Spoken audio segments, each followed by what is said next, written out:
नमस्कार दोस्तों, मैं हूं राज। आप देख रहे हो हाईवे 33। दोस्तों, शौक इंसान को कहां से कहां तक पहुंचा देता है। शौक जो होती है ना, बहुत बड़ी चीज होती है। इस शौक के चक्कर में ना जाने कितने लोग तबाह हो चुके हैं। ये जो कहानी मैं आपको बताने जा रहा हूं ना, जिनका नाम है सुरेंद्र, इनको भी एक शौक यानी लत लगी हुई थी। वो लत थी सुंदर लड़कियों का। सुरेंद्र जो थे ना, नौजवान थे और उम्र शादी की निकलती जा रही थी। ट्रक ड्राइवर थे, अपने मामा के घर पर ही रहते थे। जब उन्होंने अपना अब एक तरह से बचपन गुजारा था मामा के घर पर ही। उनके पिता अब एक तरह से उनको मम्मी को छोड़ दिया था और वो गुजर बसर अब अपना ननिहाल में ही कर रहे थे। बड़ा होने के बाद उनके मामा का ट्रक था और वो ट्रक चालक जरूर बना दिए थे। और वो ट्रक कभी मामा भी चलाते थे और कभी सुरेंद्र भी। लंबी लंबी दूरी तय करते थे दोनों लोग। जब एक वापस आता तो दूसरा तैयार होता था। तो ये जो पारी थी सुरेंद्र की, और सुरेंद्र अपना ट्रक लेकर के निकल चुके थे अपने गंतव्य स्थान की ओर। उनको बस जीवन में दो ही चीज का अब एक शौक था। एक तो अच्छा खाना, और जिसमें वो नॉन वेज को बहुत ज़्यादा पसंद करते थे, और ख़ास तौर पर मछली उनको मन को बहुत भाती थी। मछली की खुशबू उनको पागल कर देती थी। और हसीन लड़कियां सबसे बड़ी उनकी कमजोरी थी। अब इन्हीं दोनों चक्करों में ये पड़े हुए थे, और ये दोनों चक्कर इनको एक ऐसे जाल में फंसा रही थी जिसमें से वो निकलना मुश्किल था। लेकिन वही होता है ना, जब तक भगवान की मर्जी ना हो और तब तक किसी इंसान का बाल विवाह का नहीं हो सकता। यही इनका बचाव हुआ था भगवान की मर्जी के साथ में। तो चलिए इस कहानी की ओर चलते हैं, सुरेंद्र की ही पॉइंट ऑफ व्यू से। दोस्तों, मेरा नाम सुरेंद्र है। मैं वैसे तो झारखंड का रहने वाला हूँ। मैं अपने मामा के ट्रक का चलाया करता था। कभी हमारे मामा ट्रक चलाते थे और कभी मैं जवान था, लेकिन शादी की उम्र निकलती जा रही थी। लेकिन मामा मेरा शादी अभी करना ही नहीं चाहते थे। ना जाने उनके मन में क्या विचार चल रहा था। और तब तक मेरा शौक लड़कियों का लग चुका था। जहाँ भी सुंदर लड़की का पता लगता कि हाँ वहाँ पर जाना है, वो लड़की अवेलेबल है, तो मैं ऐसा शौक जरूर पाल लिया था। और सबसे गंदा शौक था नॉनवेज का। मैं तो ऐसे होटल का तलाश करता था जहाँ पर नॉनवेज बढ़िया बनता हो। बस मेरे जीवन में दो ही ये लत लगा हुआ था, और दोनों ही लत मेरे लिए उस रात बड़ा ही खतरनाक साबित हुआ था। जब मैं उड़ीसा में पहुंचा ना, मेरा ट्रक का माल अब खाली हो चुका था। अब मेरे पास 3 दिन का वक्त था। 3 दिन के बाद मेरा ट्रक का माल अब भरने वाला था। वापसी में अब झारखंड की ओर आने वाला था। लेकिन उसके लिए अब 3 दिन का वक्त अब मुझे मिला हुआ था। अब मुझे 3 दिन 3 रात अब उसी जगह पर यानी उड़ीसा में ही मुझे इंतज़ार करना था। अब समय काटना बड़ा मुश्किल हो रहा था। ट्रक तो मैं अपना लगा चुका था पार्किंग एरिया में, जहाँ पर अब ट्रक खड़ा होती है ट्रांसपोर्ट वाले के ऑफिस के पास में। अब मेरे पास में समय काटने के लिए कुछ था ही नहीं। अब जो ट्रक ड्राइवर मिल जाते कभी कभी उनसे बात कर लेता, और फिर मैं उनसे पूछता रहता अपने शौक़ के बारे में। भाई, आपको जानकारी है कि आपको ये सब पता है कि कहाँ लड़कियाँ मिलेंगी, खूबसूरत लड़कियाँ, और नॉनवेज खाना कहाँ अच्छा मिलता है। अब जो ड्राइवर को पता होता था तो मुझे घूरता जरूर था कि इतना तुम्हारा अब एज है, इतना कम उम्र है, तुम्हारी शादी क्यों नहीं हुई है। कई लोग सवाल पूछते थे, तुम इस धंधे में क्यों पड़ चुके हो, ये गलत काम है, ऐसी लड़कियों के पास कभी जाना नहीं चाहिए। कई तो मुझे समझाते थे, तो उनकी बात को मैं अनसुनी कर देता था। लत जो लग चुकी थी। हाँ, कई लोग मुझे बताते भी थे कि नहीं भाई, इस जगह पर नहीं, यहाँ से करीब 40 किलोमीटर की दूरी पर जाओगे ना, तब एक कस्बा आता है। उस कस्बे में जा कर के अब आता पता करना, तुम्हारी ज़रूरत की चीज़ें वहाँ ज़रूर मिल जाएगी। मेरे पास वक्त का कमी था नहीं, वक्त ही वक्त मेरे पास में था। 40 किलोमीटर का सफ़र मेरे लिए कोई मुश्किल काम नहीं था। अब मैं सोचा कि चलो कल क्यों चलें, आज ही चलते हैं। अब रात हो चुकी थी, रात का 8 बजा हुआ था। अब मैं अपना ट्रक लेकर के निकल चुका था उस कस्बे की तरफ, जहाँ पर वो दोनों चीज़ मुझे मिल सकती थी, नॉन वेज बेहतरीन वाली और खूबसूरत लड़कियाँ। इसी की तो मुझे चाहत थी। मैं उस कस्बा में जब पहुँचा ना, तो रात के करीब 11 बज चुके थे। अब उस जगह पर मैं ढूंढते ढूंढते पहुंचा था। कई बार तो मैं रास्ता भी भटक चुका था। ऐसी रास्ता भटकने की वजह से मुझे काफ़ी लेट हो चुका था। जब मैं वहाँ पहुँचा, जिस कस्बे का नाम बताया गया था, छोटा सा कस्बा था। कस्बा क्या कहूँ, बस वहाँ पर 2 4 5 ऐसी दुकानें रोड पर थी और पीछे में 2 4 घर इधर और 2 4 घर इधर दिखाई दे रहे थे। बहुत छोटा सा जगह थी, कस्बा था वो। आज जब मैं वहाँ पहुँचा ना, तो सब दुकानें रोड की बंद हो चुकी थी। जो आसपास में घर बने हुए थे रोड के दोनों साइडों में, अब वहाँ पर भी अंधेरा अब हो चुका था। लोग बाग अपने घरों में जा चुके थे। लेकिन मैं इतनी दूर से चल के आया था रास्ता भटकते हुए। अब मैं इस जगह पर पहुँच करके निराश हो गया था। मैं समझा कि इतना मेहनत करने के बाद मैं जगह को पा तो लिया, लेकिन मेरा आना बिल्कुल व्यर्थ हो गया है। अब तो मुझे ना तो भोजन मिल सकता है नॉन वेज वाला, और ना ही मुझे वो खूबसूरत लड़कियाँ। अब क्या करूँ मैं यही सोच विचार अब करने लगा था।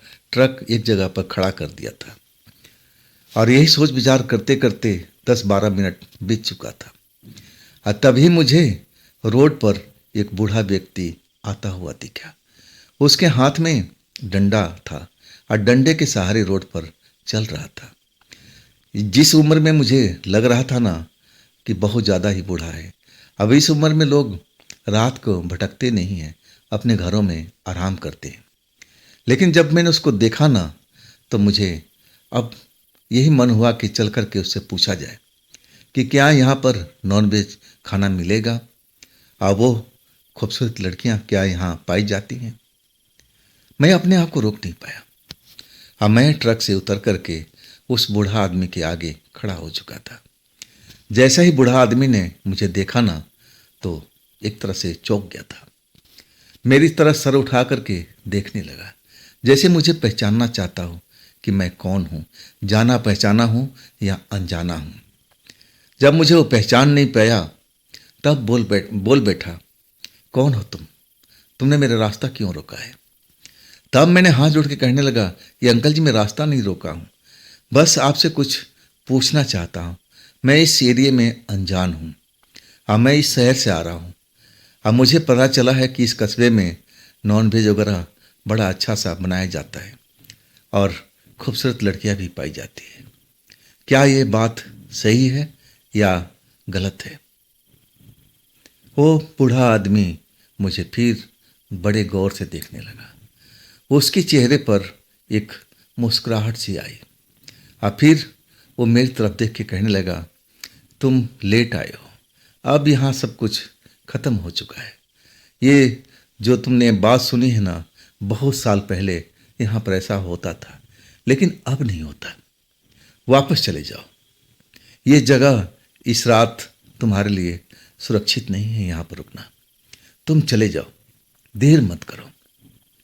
मैं उस बूढ़ा व्यक्ति का जब ये बात सुना ना, तो मुझे विश्वास नहीं हुआ। लोग वक्त तो बताए थे कि इस जगह पर आज भी ऐसा कुछ मिलता है, लेकिन यहाँ पहुँचने के बाद ये बूढ़ा व्यक्ति कहने लगा, ये तो जगह बहुत पहले हुआ करती थी, लेकिन अब ऐसा कुछ यहाँ पर नहीं है। वापस जाओ, वापस जाओ। लेकिन मैं जाना नहीं चाहता था। मुझे लगा कि इस बूढ़ा आदमी से बात करना बेकार है। और इसके बाद मैं अपने ट्रक में वापस आ गया था और यही सोच विचार कर रहा था, क्या मैं इस बूढ़े आदमी के कहना मानूं और वापस लौट चलूं ट्रांसपोर्ट ऑफिस। वहाँ चल कर अब आराम ही तो करना है। अब फिर मैं सोचा कि थोड़ी देर और इंतज़ार करते हैं। फिर कोई आता जाता है तो उसे हम पूछा करेंगे। बूढ़ा आदमी तो निकल चुका था। अब आगे की तरफ जा करके अब मुझे दिखाई नहीं दे रहा था। मैं उसी बूढ़ा आदमी के बारे में सोच रहा था कि इतना बूढ़ा होने के बाद सड़क पर ये तनकर चल रहा है, जरा भी बुढ़ापा उसको दिख नजर नहीं आ रही है। बिल्कुल जवानों जैसी चाल है, हाथ में छड़ी जरूर पकड़ रखा है और आवाज़ भी बूढ़ों जैसे नहीं है। तो ये है कौन? मैं यही सब सोच विचार कर रहा था और तभी सामने से दो लड़कियां हंसती हुई नजर आई, खिलखिला करके आपस में हंसती हुई अब मेरे ट्रक की तरफ में आ रही थी। मैं उस वक़्त देखा ना, घड़ी में रात के 12 बज चुके थे, मतलब आधी रात स्टार्ट हो चुकी थी। कस्बा मेरे से वहाँ से थोड़ी ही दूरी पर था। मैं कस्बा के बाहर ही, जहाँ पर एक दो दुकान साइड में बनी हुई थी लेकिन इस टाइम में बंद थी, उसी जगह पर मैं ट्रक रोक करके आराम से सोच विचार कर रहा था कि मुझे अब क्या करना चाहिए, वापस चला जाऊं या फिर इंतज़ार करूं। लेकिन जब उन लड़कियों को देखा ना, हंसती हुई आपस में बात करती हुई खिलखिलाती हुई आ रही थी, और जब मैं उनको देखा उस वक़्त में तो मेरे दिमाग की घंटी बज चुकी थी कि आधी रात की ये जवान हसीन लड़कियां आखिरकार क्यों घूम रही है। जरूर अपने ग्राहक के अब चक्कर में घूम रही होगी। अब मुझे लगा कि बिल्कुल मैं सही जगह पर आया हूँ, ये जगह मेरे लिए बिल्कुल परफेक्ट है, ये लड़कियां ही हो सकती है, क्या इनसे बात किया जाए। मैं ट्रक से उतर चुका था और लड़कियां मेरे को अनदेखी करती हुई आगे जाने लगी। मैं उनको बड़े ध्यान से देखा, बड़ी ही खूबसूरत दिखाई दे रही थी और आपस में हंसी मजाक करते हुए आगे बढ़ती जा रही थी। और तभी मैंने पीछे से आवाज़ दिया, सुनिए सुनिए, रुकिए 2 मिनट, इधर इधर। लड़कियां जैसे उनके पैरों में ब्रेक लग गया और वो रुक चुकी थी, हमारी तरफ मुड़ भी चुकी थी। एक लड़की कहने लगी, क्या क्या है, बताइए बताइए। अब मैं जरा उनके नज़दीक पहुंच गया। मैं वही सवाल जो बूढ़े से पूछा था, अब मैं इन लड़कियों से थोड़ा शर्माते हुए ज़रूर पूछने लगा।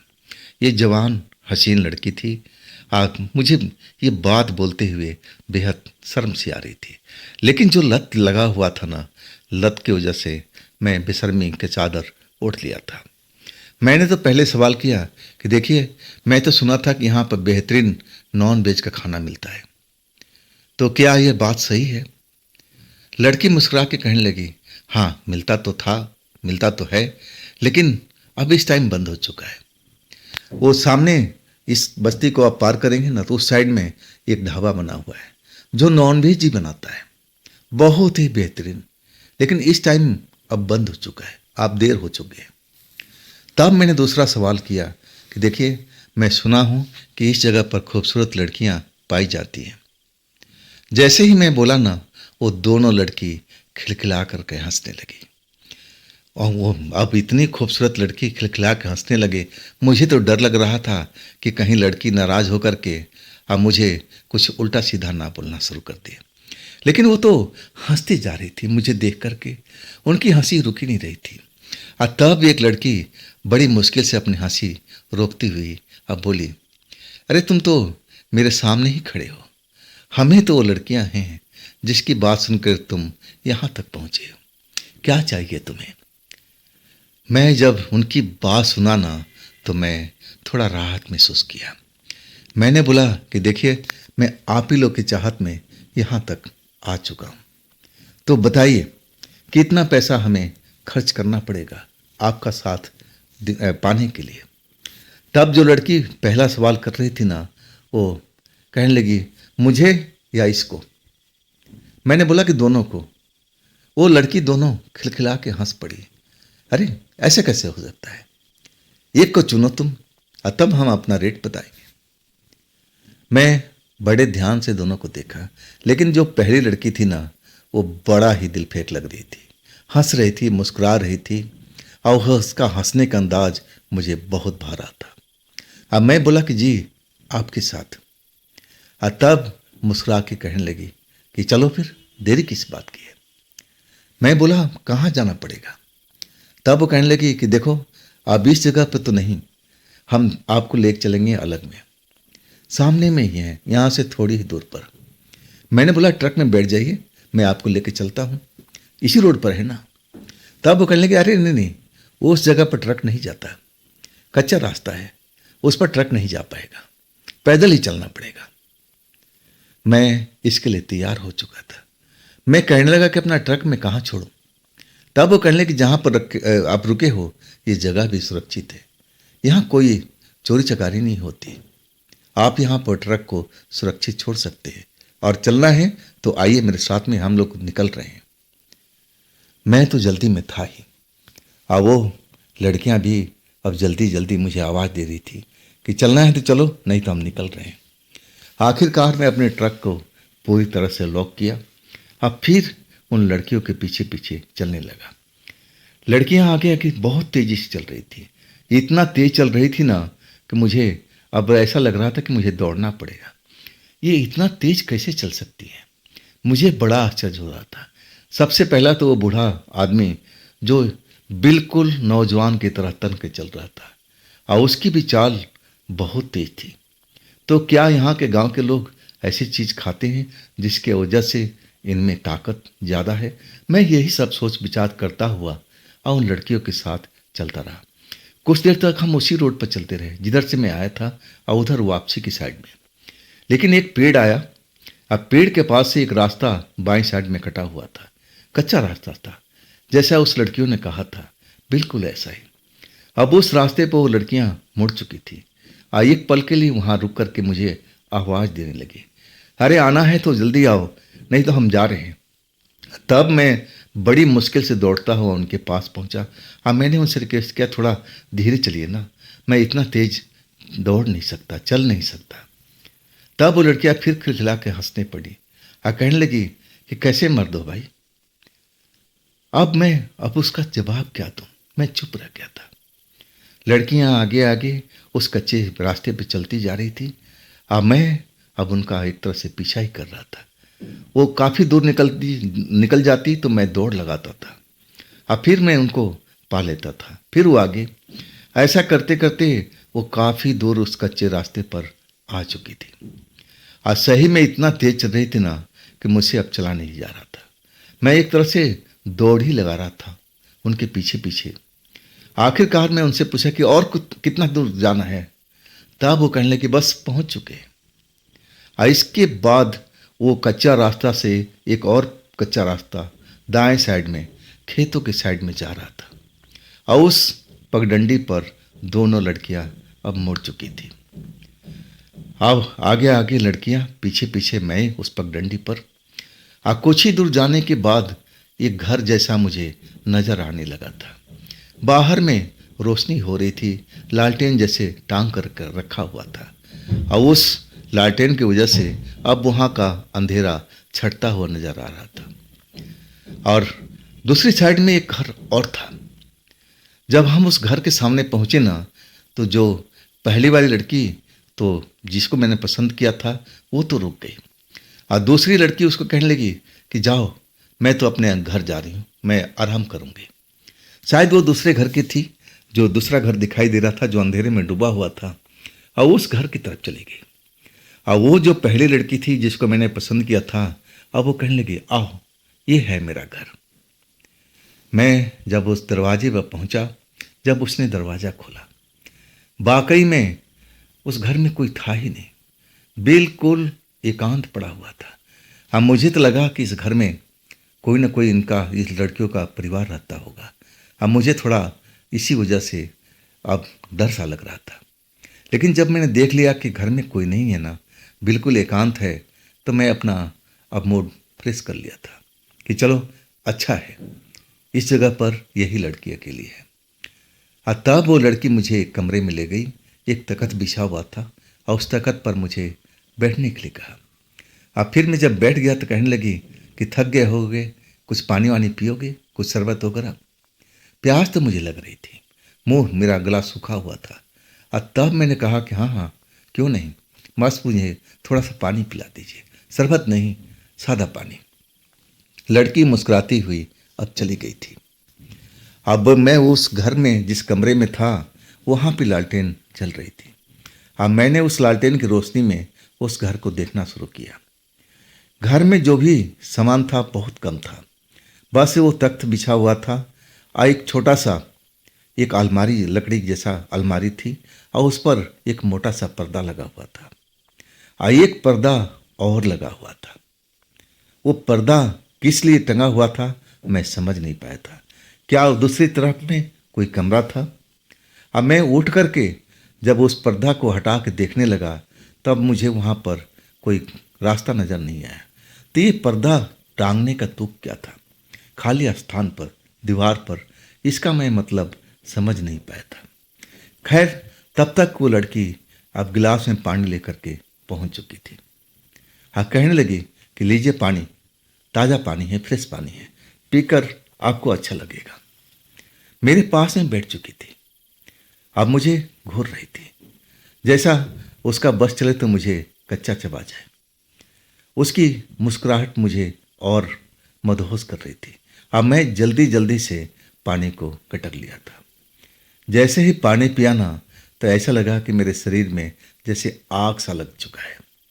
मेरा पूरा बदन जैसे गर्मी में भर चुका हो, पूरा शरीर से पसीना निकलने लगा था और मैं ऐसा महसूस करने लगा अपना शरीर को ना, तो मैं उस लड़की से बोल ही पड़ा, ये तो आपने कैसा पानी दिया है?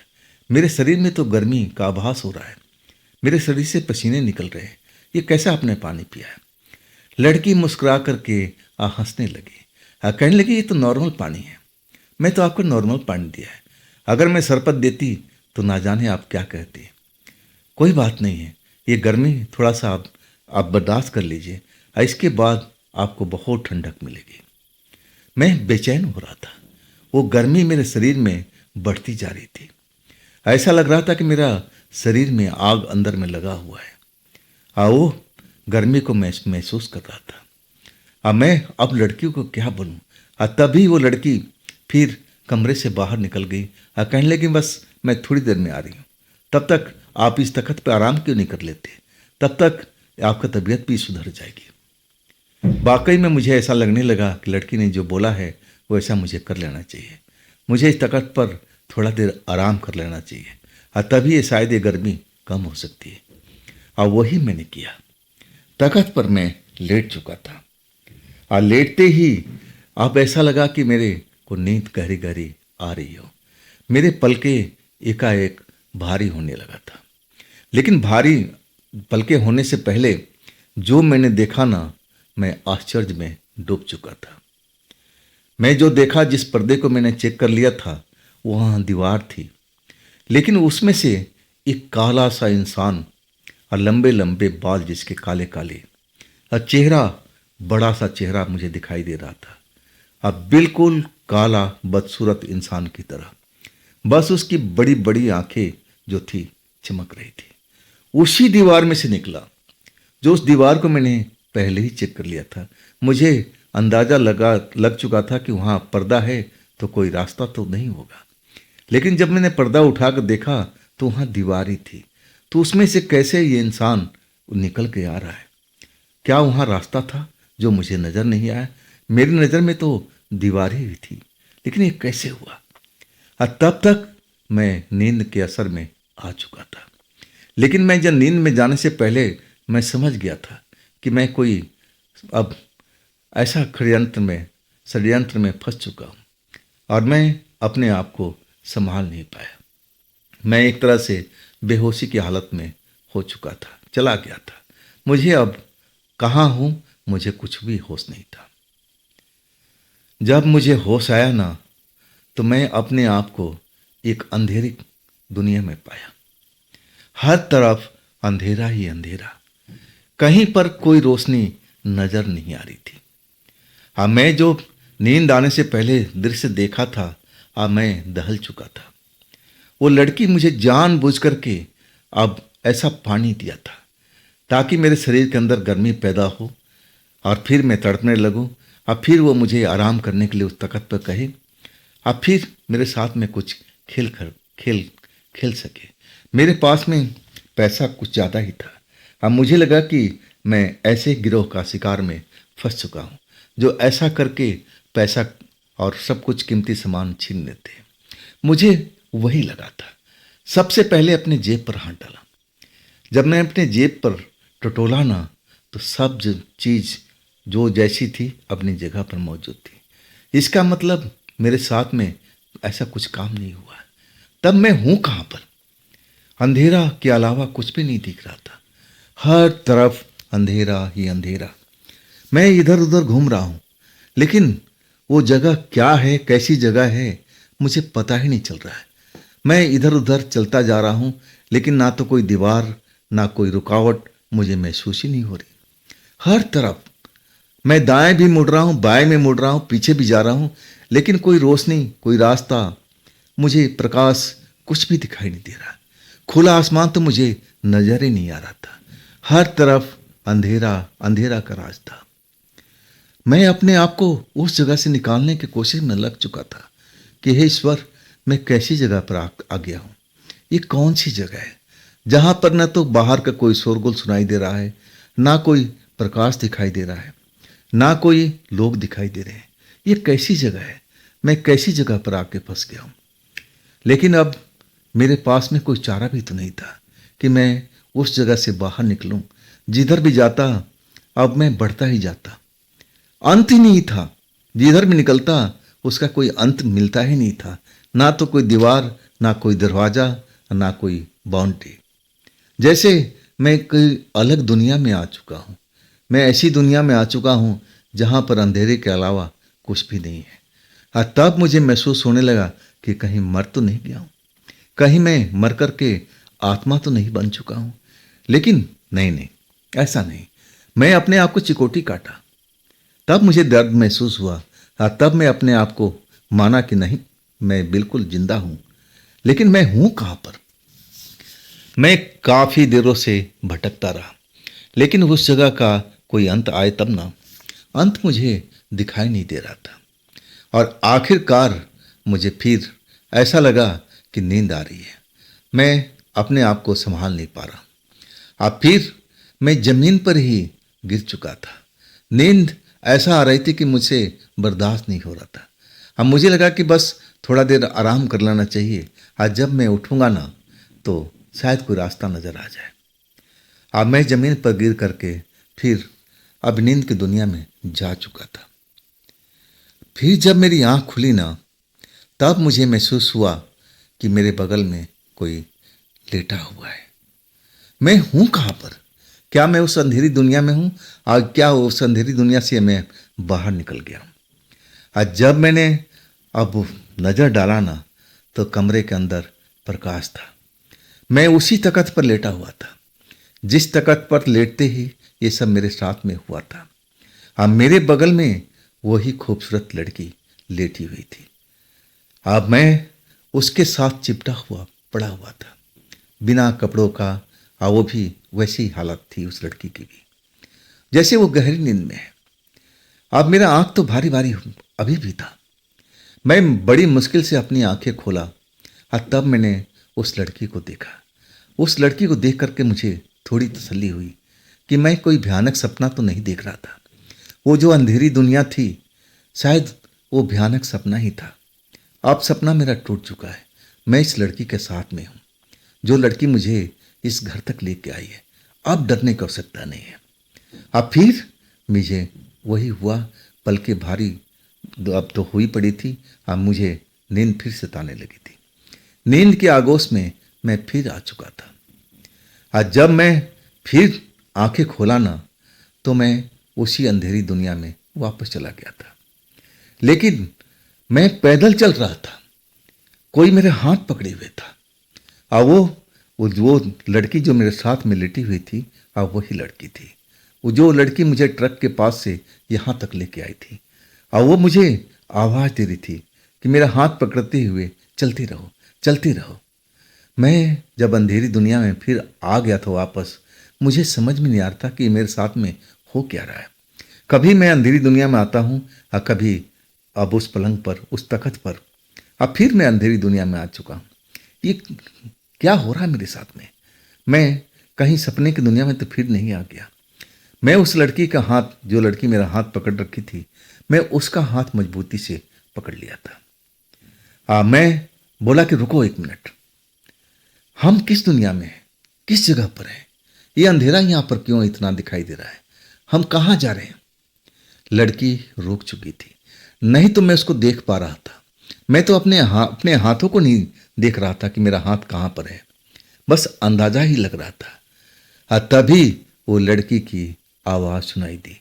पहले तो वो लड़की नॉर्मल आवाज़, जैसी आवाज़ मैंने सुना था वैसी आवाज़ में बोल रही थी।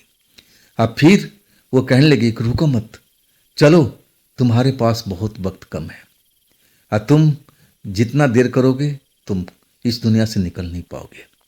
मैं कह रही हूँ ना, जल्दी चलो। डांटते हुए एकदम कड़ी आवाज़ में मुझसे बात करने लगी। मैं उसकी बात सुन करके सिहर गया था कि हे भगवान, हे ईश्वर, मैं कैसा माया जाल में फंस चुका हूँ। ये मेरे साथ में कैसा कैसा खेल हो रहा है, मैं यहाँ पर क्यों आया। मैं अपने आप को बुरा भला कहने लगा था कि ना ये लत होती लड़कियों की और ना मैं इस जगह पर आता। अब तो मैं इस जगह पर फंस चुका हूँ, अब यही लड़की मुझे इस अंधेरे दुनिया से बाहर निकाल सकती है। और लड़की तो यही चाहती थी। मैं अब उससे कोई सवाल नहीं पूछा। अब मैं यही बोला कि जल्दी से मुझे इस अंधेरी जगह से निकाल दो, अब मैं अपने ट्रक के पास जाना चाहता हूँ। लड़की कहने लगी तुम देरी करोगे तो फिर निकल नहीं पाओगे। मैं कह रही हूँ ना कि मेरे साथ तेज कदम से चलो, और तभी तुम इस जगह से निकल पाओगे, नहीं तो इस जगह में तुम हमेशा के लिए फंस जाओगे। मैं जब ये बात सुना ना तो मैं बहुत खौफ में आ चुका था, और तब मुझे लगा कि मैं ऐसे एक माया जाल में फंस चुका हूँ जिसमें से निकलना मुझे मुश्किल लग रहा था। लेकिन वो लड़की मेरा साथ दे रही थी। वो लड़की जिस रास्ते से मुझे लेके जा रही थी, मैं उसी अंधेरे की दुनिया में से निकलता जा रहा था, उस लड़की के साथ चलता जा रहा था। अब बार बार कहता कि और कितना चलना है, और कितना चलना है। और तब वो कहती बस थोड़ा देर और, बस कोशिश करो जल्दी से, नहीं तो वक्त निकल जाएगा, वक्त निकल जाएगा, मैं कुछ कर नहीं पाऊंगी। वास्तव में वो डरावनी जगह थी, और वो अचानक वो जगह बहुत ही भयानक लगने लगी थी। हर तरफ से अजीबो गरीब आवाज़ सुनाई देने पड़ी थी, जैसे कोई रो रहा है, कोई बिलख रहा हो, कोई चीखे मार रहा हो। अजीब गरीब लोगों की अब दर्द भरी आवाज़ें, कोई खुशी की आवाज़ें, जैसे कोई हंस रहा हो, उसको कोई खुशी मिल चुकी है, और कोई दर्द से कराह रहा हो। ऐसी ऐसी भयानक आवाज़ मेरे कानों में पड़ने लगी थी। उस जगह से मैं बहुत डर चुका था। अब मैं चाहता था कि उस जगह से जल्द मैं निकल जाऊं और मैं अपने ट्रक के पास पहुंच जाऊं, और कभी भी दोबारा ऐसी गलती नहीं करूंगा। लेकिन निकले तब ना। लड़की तो भरपूर कोशिश कर रही थी कि मैं उस जगह से निकल जाऊं, और अचानक जैसे किसी ने मेरा हाथ पकड़ लिया। चलते हुए मैं रुक सा गया था। एक हाथ मेरा उस लड़की ने जब पकड़ रखी थी, और एक हाथ पीछे से कोई आकर के मुझे पकड़ लिया था।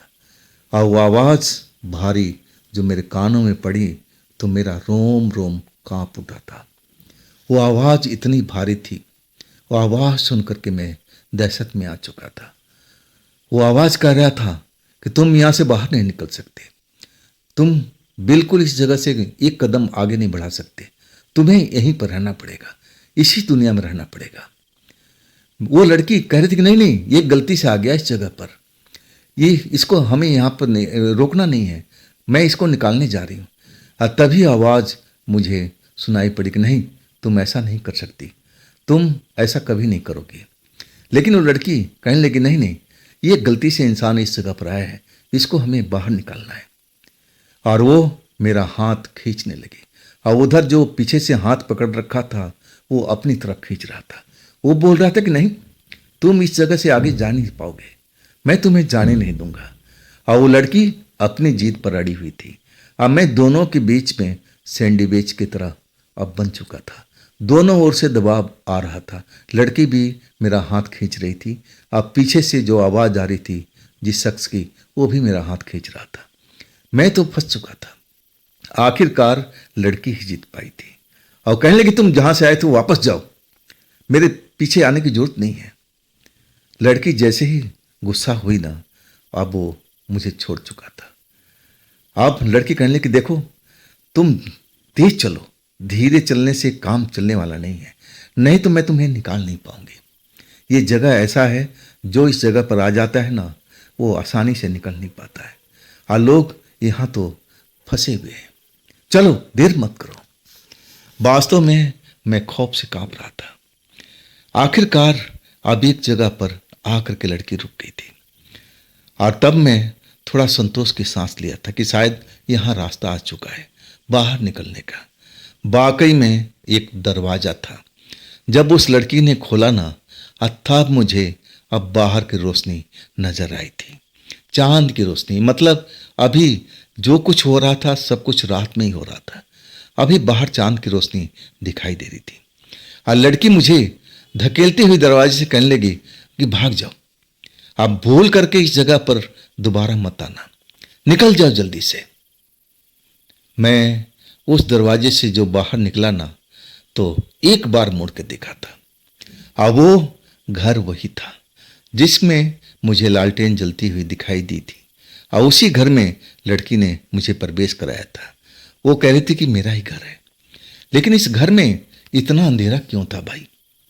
मैं वास्तव में उस घर को 2 बार पलट कर देखा, अब फिर मैं उस जगह पर रुका नहीं। दौड़ता हुआ उस पगडंडी से होता हुआ मैं मेन रोड पर पहुंच गया था। आज जैसे मैं अपने ट्रक के पास पहुंचा ना, मेरी हिम्मत जवाब दे चुकी थी। तभी वो बूढ़ा आदमी फिर मुझे आगे से आता हुआ दिखाई दिया। वैसे ही तन के चल रहा था, हाथ में छड़ी लिए हुए। जैसे ही मैं ट्रक के पास पहुंचा ना, तो मेरे सामने आ चुका था, और वो मुझे गुस्सा हुआ, एक तरह से गुस्सा, नाराज हो रहा था, और कड़कती हुई आवाज में कह रहा था कि मैंने तुमको समझाया था ना कि इस जगह पर ऐसा कुछ नहीं होता है, लेकिन तुमने मेरी बात नहीं माना। देख लिया ना तुम कैसे जगह पर फंसे हुए थे। अगर मैं नहीं होता ना, तो शायद तुम उस जगह से निकल भी नहीं पाते। अब इस जगह पर दोबारा मत आना, जाओ, भाग जाओ यहां से। उस बूढ़े की आवाज सुन करके मैं और खौफ में आ चुका था। अभी भी रात थी। अब मैं अपने ट्रक में सवार हो गया था, और जल्दी से अपना ट्रक को बैक किया। और फिर मैं अपने रास्ते पर डरता हुआ, हाथ पैर कांप रहा था कि हे भगवान, हे ईश्वर, मैं कैसी जगह पर आ चुका था। ये बूढ़ा कौन था, और वो नरक जैसी अंधेरा क्या भला था? कैसी जगह मैं फंस चुका था? वो लड़की कौन थी? ये सब मेरे लिए एक पहेली का समान था। लेकिन मैं समझ चुका था कि जो मैं जिस काम के लिए आया था, वो काम बहुत खतरनाक है। वो काम मुझे उस नरक में पहुंचा दिया था, और तब मैंने यही समझ लिया था कि बस ये आखिरी बात थी, और इसके बाद मैं ऐसी काम, ऐसी हरकत कभी नहीं करूँगा। मैंने अपने आप ही कसम को खाया कि नहीं, अब मैं इस काम से तौबा करता हूँ, मैं कभी लड़कियों के पीछे नहीं भागूंगा। और इसके बाद मैं ट्रक दौड़ाता हुआ ट्रांसपोर्ट ऑफिस में पहुंच गया था, और फिर वहाँ पर ट्रक में बैठा हुआ सुबह होने का इंतज़ार करने लगा। मुझे नींद नहीं आ रही थी, मेरी हालत बहुत ज़्यादा बदतर हो चुकी थी। खैर जब सुबह हुआ ना, जब चहल पहल शुरुआत हो गई, जब सुबह हो चुकी थी ना, तब मेरा थोड़ा डर कम हुआ था। आसपास में और भी ट्रक खड़े थे, और उसके ड्राइवर उसी के अंदर में सो रहे थे। जब वो नींद से जगे ना, तब मैं एक अधेड़ ड्राइवर के पास में गया, और अपना सारा रात का अनुभव उस ड्राइवर को बताने लगा था। उस ड्राइवर मेरी बात अच्छी तरह से सुना, और वो जब मेरी बात खत्म हुई ना, तब मुस्कुरा के कहने लगा कि बेटा, तुम बच गए। जिस जगह पर तुम गए थे ना, ऐसा काम नहीं होता है। जरूर तुमने कोई गलत आदमी से बात सुना होगा, और वो झूठ मूठ इंसान तुम्हें उस जगह का नाम बता दिया होगा। ऐसा मैंने आज तक नहीं सुना, क्योंकि मैं उसी गांव का आसपास का रहने वाला हूँ। और उस रात में जिस इंसान से तुम मिले थे, उस बूढ़े आदमी से, अब वो क्या है मैं उसके बारे में तो बता नहीं सकता, और ना उस लड़की के बारे में मैं कुछ जानकारी रखता हूँ। लेकिन मेरी नज़र में जो भी कुछ तुमने बताया है, जो कुछ मैं समझ पाया हूँ, जरूर तुम किसी छलावा के चक्कर में फंसे हुए थे और वो छलावा अपना छल कपट तुम्हें दिखा रहा था। अगर वो बाबा जो तुम्हें बता रहे थे कि तुम्हें इस जगह से निकल जाना चाहिए तो तुम्हें वापस हो जाना चाहिए था, लेकिन तुम अपनी जीत पर अड़े रहे ना, और तब शायद बाबा ने तुम्हें सबक दिखाने के लिए, सबक सिखाने के लिए ऐसा कुछ माहौल क्रिएट किया होगा। अब तुम बिल्कुल समझ चुके होंगे कि मैं कहना क्या चाहता हूँ। वाकई में उस अधेड़ ड्राइवर ने जो बात कह रहा था ना, मुझे धीरे धीरे समझ में आने लगी कि हाँ, वो बाबा मुझ पर नाराज भी हुए थे और बोले कि ऐसा यहाँ कुछ नहीं होता है, तू भाग जा यहाँ से, चला जा यहाँ से। लेकिन मैं अपने जीत पर अड़ा रहा और मैं इंतज़ार करता रहा, और तभी इसके बाद वो दो लड़कियाँ मुझे हंसते हुए, मुस्कुराते हुए, हंसी मजाक करते हुए दिखाई पड़ी थी, और तब मैं उनके पीछे पीछे चल पड़ा था। जरूर वही बाबा मुझे ये सब दिखाया होगा, उस चीज़ों को महसूस कराया होगा कि बेटा अब तू आया है तो इसका मज़ा भी भुगत ले। अब वाकई में वो अंधेरा नरक समान का तरह था और उसमें जो भयानक भयानक आवाज़ आ रही थी वो डराने के लिए एक तरह से काफ़ी था। मैं तो आवाज़ सुनकर के ही डर चुका था कि हे ईश्वर, मैं कैसी जगह पर आ चुका हूँ। और आखिरकार उसी लड़की ने मुझे उस नरक से निजात दिलाया था। तो कौन थी वो लड़की और वो बाबा कौन थे? अब उन्होंने मेरे साथ में ऐसा खेल क्यों खेला था? लेकिन मैं समझ चुका था कि बेटा अब भी तेरे पास वक्त है, और ये जो तू काम करता है ना, लड़कियों के पीछे भागने का, अब इसको तू छोड़ दे। और उसके बाद मैंने दोबारा से कसम खाई थी कि नहीं, अब मैं कभी भी किसी लड़कियों के पीछे भागूंगा नहीं, मैं ऐसा कोई काम नहीं करूंगा। और उसके बाद मैंने अपने वचन को निभाया था। जब तक मेरी शादी हो चुकी थी, मामा ने मेरी शादी करवा दिया था। तो दोस्तों, ये है आज की कहानी ड्राइवर साहब की। ये कहानी आपको कैसी लगी ज़रूर कमेंट में बताइएगा। और दोस्तों, ये भी चैनल आप ही का है, तो इसको भी अपना प्यार दीजिए, दुलार दीजिए, लाइक कीजिए, सब्सक्राइब कीजिए, अपने दोस्तों को शेयर कीजिए। मैं मिलूँगा अगले दिन इसी चैनल पर, इसी समय पर। आप लोग अपना ख्याल रखिएगा। नमस्कार।